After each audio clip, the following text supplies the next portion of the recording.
SIAM Speaks is a platform where we speak to persons from different fields about their experiences in India, about future, about past experiences, and what is going to be a bigger technological revolution. And today in that series, we are joined by Mr. Graffi. He is CMD of Piaggio Vehicles India. Thank you for talking to us, Mr. Graffi. Thank you for inviting me. Let's talking about electric vehicles. Well, electric vehicles is a technological, it's been growing from the last many years.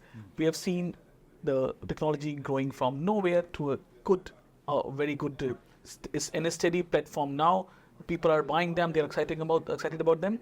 But do you think certain technologies can be there from customers which are not a challenge now, but can be challenge in future? Well, I would say that the roadmap that we have seen for introduction of electric mobility in India across sectors has been definitely amazing and really impressive. Much more than what in our, initial expectation we were expecting it to be. Definitely still, through the penetration for what is concerned three-wheeler sector that is now in the range of nearly 50% of overall demand now is converted fully to EV. That is definitely impressive growth. Definitely some challenges are still there to, further boost this development and this growth. Definitely the availability of infrastructure for recharge is the number one. That definitely is still a limitation in many parts of India because typically the buyer and the customer of this kind of vehicles most of the times don't have a possibility to recharge the vehicle at home. So they need a public infrastructure for recharge. So wherever this possibility is not there, definitely the expansion of EV is definitely at stake. And secondly is also the manufacturing cost.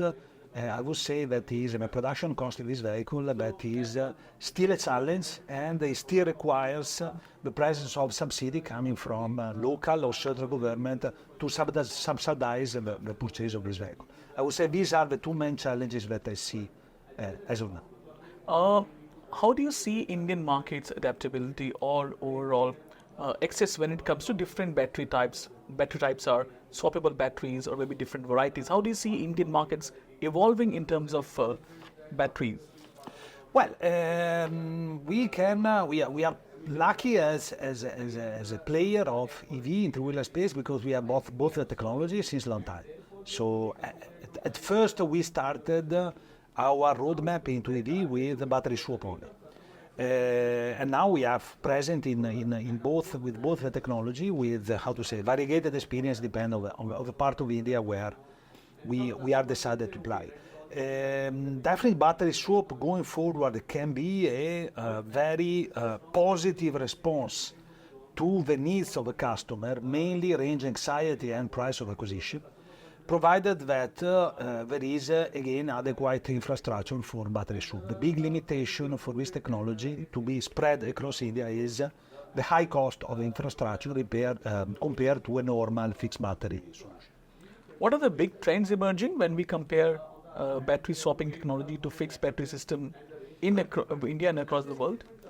Well, interestingly, what we have seen is that whenever customers are experiencing this kind of solution, they are quite enthusiastic because, as I said, it's solving basically some of the major roadblocks, meta roadblocks that are there in customer mind to adopt EV as a mobility solution because with mainly range anxiety because in battery swap solution you can you have just 2 minutes of stop operation before you can restart after the swapping operation. So I would say that the technology can be further developed going forward, provided there is a important combination of outputs coming from authorities, infrastructure players, and OEM that has to work together to make this technology really spread across India positively. Let's shift focus to another clean technology that is CNG. Now, in India, CNG definitely has a lot of takers. It came many years ago. People want CNG vehicles, cars, three-wheelers. Two-wheelers are now available as well. But there are certain challenges when it comes to Indian CNG adoption. According to you, how can we solve the infrastructure availability, all these challenges when it comes to CNG especially? Well, as you mentioned, definitely what is the main roadblock for full conversion of ICE sector to the cleaner technology, definitely of CNG, and also less expensive because the cost of operation of a CNG vehicle respect to a petrol diesel one is definitely much lower. And is again the availability of infrastructure for recharging of CNG in many parts of India. But wherever we have seen infrastructure coming up effectively and positively, there has been a massive conversion of the industry to this kind of technology. See, for example, Patna, the capital of Bihar, that was until a few years back dominated by diesel solution, and now it has converted completely to CNG after the spread of infrastructure and fuel pump in the city. How does the affordability comparison when it is there between CNG, electric vehicles and traditional fuel vehicles? Well, in terms of classification, cost of ownership or cost per kilometer, definitely EV, notwithstanding the high acquisition price, is by far the most convenient. And this is the reason why you have seen such massive conversion of three-wheeler customer to EV, wherever this kind of solution is available. Second place is CNG, and last is diesel and petrol. But again, the first two technologies, as I was saying, are limited by the availability of infrastructure.